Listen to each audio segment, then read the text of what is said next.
guys, we've got a fantastic piece of engineering in the vise today.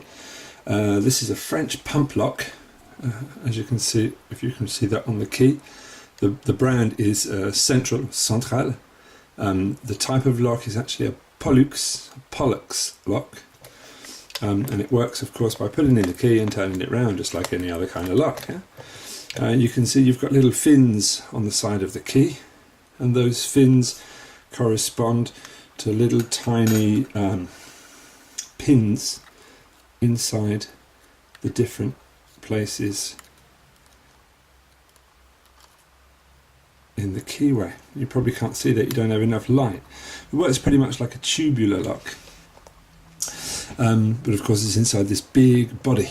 It's going to be pretty difficult of course to show how it's picked, because the actuator at the back, or the cam at the back, is so small that you're not going to be able to see when it's turned round. So what I'm going to do, I've got this old Yale lever key from another project, and I'm just going to slip that over the back there.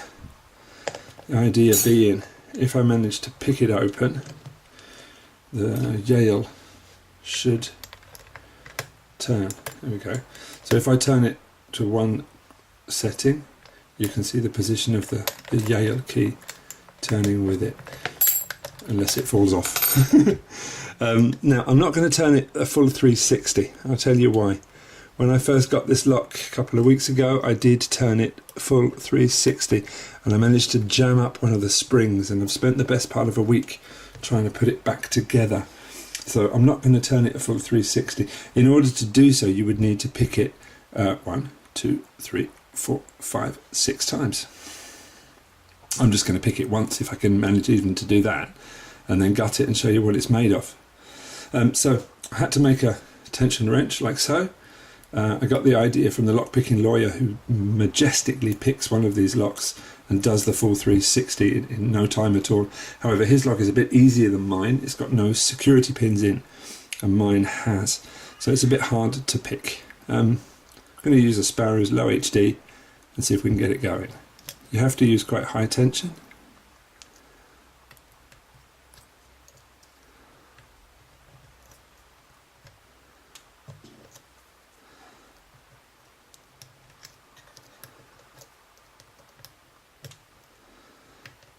And you have to go around and press all of the pumps, or the little buttons, until you get it open.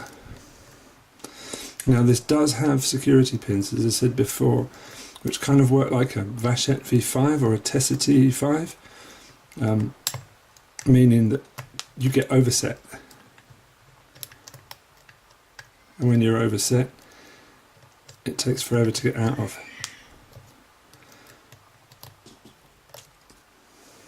I think I'm overset now, actually.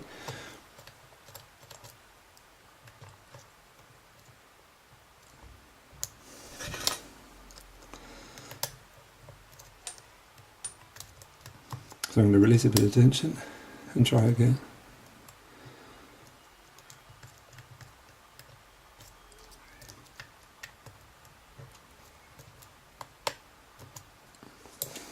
Nearly there.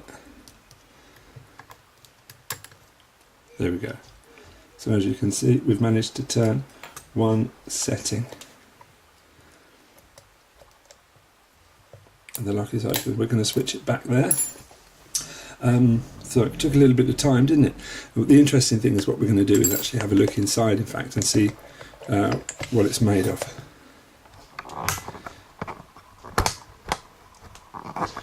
That's what's going to interest us today. Now, in order to get this open, we're going to be very careful. I opened this the other day, and everything came flying out in all kinds of directions.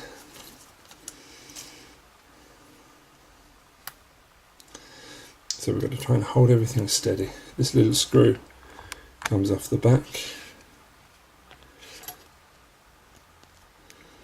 So what we're going to try and do is take it out without losing anything. Here we can see the whole mechanism of the lock. You can see the key pins in each of the little grooves, and that groove at the top was the tension groove, of course, yeah, where the tensioner sits nicely. Right, first things first, we're going to try and put this down on the table. We're going to try and take off the first part of the lock, which contains the springs. As you can see, we've got 3 springs in, and the other 2 have just popped out as I was doing that. The other one's over here. You can see we've got very long, powerful springs. Let's get those out.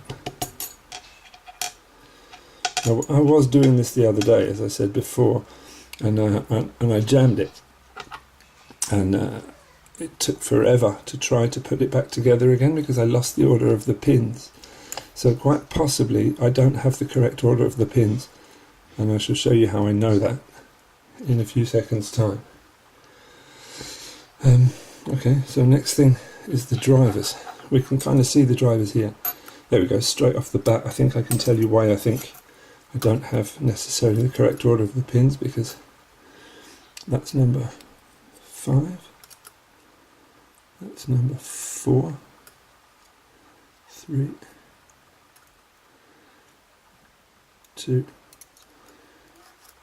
and 1, because the pin that I've got in chamber 2 that I just took out and put on the mat is actually a key pin.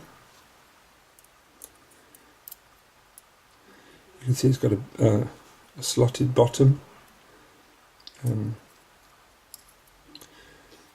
up, which is actually called a rib, I think. Now there are a few pins left in there because there are a few wafers. This is master wafered. I'm going to try and take this off, and we can see if we've got any wafers. I think we've got a wafer in 4, we've got a wafer in 2, I think as well. We've got a wafer here. I'll tell you where we can find that out is we can put the key back in. There we go. And we had a wafer drop out in number 1. And put it in there. So for the moment we've got our springs and our drivers along with the wafers. And as you can see here, we've got our key pins which come to shear when the key is pushed into place.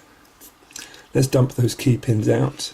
Let's put them in a different tray. It's difficult to do this on camera. That was 1. It's a standard key pin. 2 is a ribbed key pin. And then we fluffed it, didn't we? So that was number 3. I think we can find that number 3 was the long one. Yeah, that's okay. And I think that was in number 1 as well. That was the key pin in number 4, and that in number 5 we've got this one here. Alright, so extremely difficult lock to deal with, as you can see. Very, very complex and extremely well engineered. We can see how the different chambers fit together, kind of like a revolver,